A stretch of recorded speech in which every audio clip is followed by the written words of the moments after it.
जहां एक तरफ अमेरिकी राष्ट्रपति ट्रंप ने भारत पर 50% टैरिफ लागू किया और अब G7 कंट्रीज पर दबाव बना रहे हैं कि ये भी भारत पर टैरिफ लागू करें। लेकिन जहां एक तरफ टैरिफ लग रहा है, वहीं दूसरी तरफ भारत का विदेशी खजाना लगातार बढ़ता चला जा रहा है और एक बार फिर आरबीआई की तरफ से जारी किए गए आंकड़ों के मुताबिक भारत का विदेशी मुद्रा भंडार करीब 4 अरब डॉलर से बढ़ चुका है। दूसरी खबर भारत और रूस से है, जहां पर रूस से भारत ने जमकर के तेल खरीदना शुरू कर दिया है। अमेरिका के टैरिफ का कोई असर नहीं पड़ रहा और तेल नए रास्तों से भारत पहुंच रहा है। तीसरी खबर अमेरिका से है, जहां पर अमेरिका ने G7 देशों से रिक्वेस्ट की और अब G7 देशों के वित्त मंत्रियों ने भारत को लेकर के एक बड़ा फैसला लेने का विचार कर लिया है। चौथी अपडेट भारत के मेक इन इंडिया प्रोजेक्ट से सामने निकल के आ रही है, जहां पर अब जितने भी भारत की बड़ी कंपनियां हैं उनका इंपोर्ट बिल घट चुका है, यानी कि भारत ने डोमेस्टिक प्रोडक्शन पर फाइनली फोकस कर लिया। लास्ट अपडेट भारत और नेपाल से है, जहां पर नेपाल की अंतरिम सरकार के गठन पर प्रधानमंत्री मोदी जी की तरफ से बधाई दी गई है। जानते हैं आज की इस वीडियो में सारी अंतर्राष्ट्रीय खबरें। यदि आपको हमारा काम क्वालिटी पसंद आए, वीडियो को लाइक, चैनल को सब्सक्राइब जरूर कीजिएगा, क्योंकि आपका एक छोटा सा काम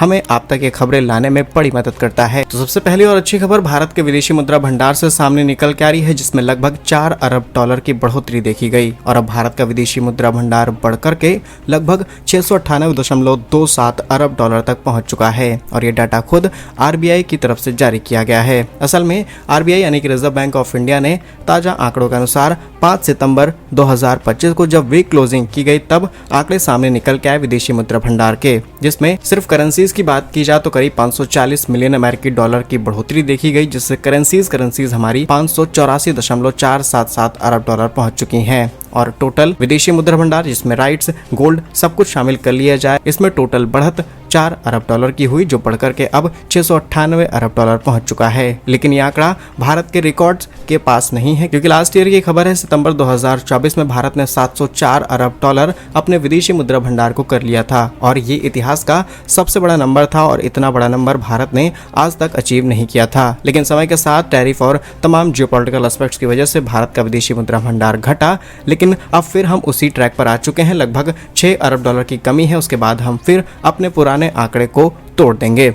और बहुत ही आसान भाषा में समझा जाए किसी भी देश का विदेशी मुद्रा भंडार क्या है, तो ये वो रकम है जिसका इस्तेमाल करते हुए देश अपनी अर्थव्यवस्था को चलाते हैं। स्पेशली जो इंपोर्ट डिपेंडेंट कंट्रीज हैं, उनके लिए बहुत जरूरी है विदेशी मुद्रा भंडार का ज्यादा होना और भारत एनर्जी से लेकर के तमाम इलेक्ट्रॉनिक्स और रॉ मटेरियल सब कुछ इंपोर्ट करके पूरा करता है। ऐसे में विदेशी मुद्रा भंडार से पेमेंट करना आसान हो जाता है और जितना ज्यादा आपका विदेशी मुद्रा भंडार है, अगर देश के अंदर कोई ऑड सिचुएशन भी आती है, तब इसी खर्च से आसानी से देश को कुछ महीनों तक या फिर कुछ सालों तक चलाया जा सकता है। बाकी भारत से आई इस पॉजिटिव खबर पर आप क्या सोचते हैं, कमेंट्स में अपनी राय जरूर लिखिएगा। नेक्स्ट इंपॉर्टेंट अपडेट भारत और रूस से सामने निकल के आ रही है, जहां पर अब हमने नए रूट्स निकाल लिए हैं तेल खरीदने के, लेकिन भारत ने कसम खा ली है कि हम अमेरिका की बात नहीं मानेंगे और जो तेल हम अभी तक रूस से खरीदते चले आ रहे हैं, ये खरीद जारी रहेगी। अब ये बात तो आप जानते होंगे कि अमेरिकी राष्ट्रपति ट्रंप ने कैसे भारत पर 25 उसके बाद फिर 25% टैरिफ लगाया, क्योंकि भारत रूस से तेल खरीद रहा था और लास्ट ईयर जहां पर भारत 2 से 2.2 मिलियन बैरल प्रतिदिन कच्चा तेल रूस से खरीद रहा था, अब वो रिकॉर्ड्स टूटते चले जाते हैं और टोटल इंपोर्ट में 38% की बढ़त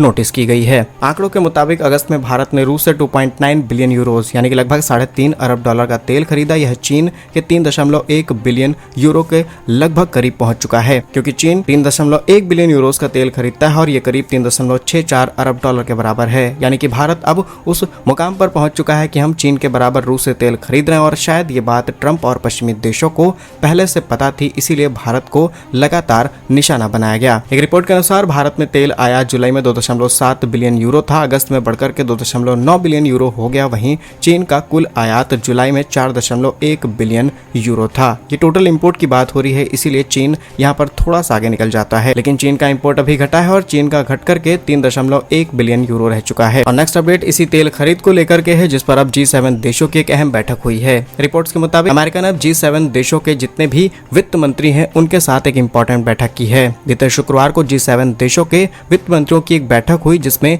रूस पर लगाए गए प्रतिबंधों और रूस से तेल खरीदे जाने वाले देशों पर शुल्क लगाने की चर्चा की गई है। इस बैठक में अमेरिका ने अपने सहयोगी से रूस से तेल खरीदारों पर टैरिफ लगाने की अपील की है। वर्तमान में G7 ग्रुप की अध्यक्षता कर रहे कनाडा की ओर से जारी किए गए बयान में ये जानकारी साफ की गई है। कनाडा के वित्त मंत्री फ्रांसवा फिलिप शैम्पेन ने इस बैठक की अध्यक्षता की और सबके सामने आकर के ये बात रख दी है। और ये मुद्दा यहीं पर सॉल्व होने वाला नहीं है, बल्कि G7 देशों पर तो दबाव बना दिया गया। आगे चल के अमेरिका, यूरोप भी इसका शिकार हो सकते हैं और यूरोप तो भारत के साथ फ्री ट्रेड चाहता है। ऐसे में ये दोनों चीजें एक साथ नहीं चलाई जा सकती हैं, या फिर यूरोप अब भारत से दुश्मनी लेगा या फिर सीधे अमेरिका से। बड़ी दिलचस्प रहेगी ये घटना, देखते हैं आने वाले समय में क्या फैसले लिए जाते हैं इन पश्चिमी देशों की तरफ से। नेक्स्ट इंपॉर्टेंट अपडेट भारत के मेक इन इंडिया मिशन से सामने निकल के आ रही है, जहां पर भारत की बड़ी बड़ी कंपनियां से मेनली इलेक्ट्रॉनिक्स और अलग अलग सेक्टर में काम करने वाली इनका इंपोर्ट बिल घट चुका है। इसका मतलब है कि देश के अंदर प्रोडक्शन बढ़ चुका है और जिस तरीके से जीएसटी रिफॉर्म्स किए गए डेफिनेटली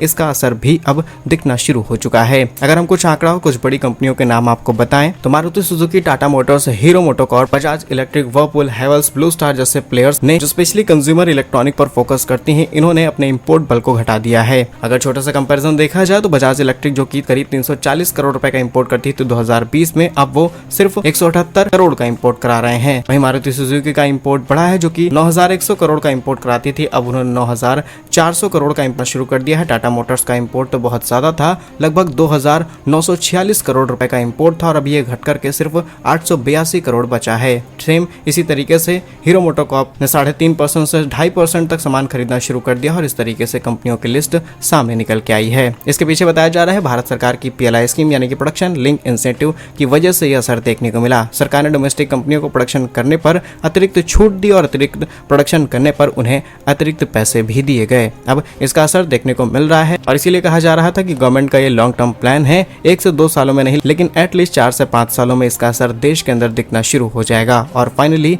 ये रिजल्ट्स हम सबके सामने हैं। बाकी इस खबर पर आप क्या सोचते हैं कमेंट्स में जरूर बताइएगा। नेक्स्ट इंपॉर्टेंट अपडेट भारत के पड़ोसी देश नेपाल से सामने निकल के आ रही है, जहां पर जनजी ने किस तरीके से आंदोलन किया। आंदोलन के बाद नेपाल में सरकार पर दबाव बना, प्रधानमंत्री को अपना पद छोड़ना पड़ा और तमाम तरीके का हुड़दंग हमने नेपाल के अंदर देखा। लेकिन अब फाइनली नेपाल के अंदर एक अंतरिम प्रधानमंत्री के रूप में शपथ ली जा चुकी है नेपाल के अंदर सुशीला कार्की, जहां जनजी के सजेशन के बाद ही सुशीला कार्की ने अंतरिम प्रधानमंत्री के रूप में शपथ ली है। प्रधानमंत्री मोदी ने उन्हें स्पेशल मीडिया पर बधाई दी है और नेपाल के भाई बहनों को शांति और प्रगति के साथ रहना चाहिए, इस चीज के बारे में भी कहा। वही विदेश मंत्रालय ने भी नेपाल के साथ मिलकर काम करने की बात कही। सुशीला कार्की नेपाल की पहली महिला मुखिया बनी है, जिनसे भ्रष्टाचार मुक्त प्रशासन की उम्मीद की जा रही है। लेकिन अंतरिम सरकार है, आगे चल के सरकार में भी बहुत सारे चेंजेस हो सकते हैं। फिलहाल इन्होंने शुक्रवार रात 9 बजे शपथ ली और नेपाल में आम चुनाव 5 मार्च 2026 को होंगे। उसके बाद डिसाइड हो जाएगा कि कौन नेपाल की गद्दी को संभालेगा। बाकी क्या कुछ कहना है आपका कमेंट्स में अपनी राय जरूर लिखिएगा। बाकी इन सभी खबरों पर आपकी जो भी राय है कमेंट्स में जरूर लिखिए। भारत के ऐसे ही वीडियोस पाने के लिए वीडियो को लाइक, चैनल को सब्सक्राइब जरूर कीजिए। वंदे मातरम, भारत माता की जय।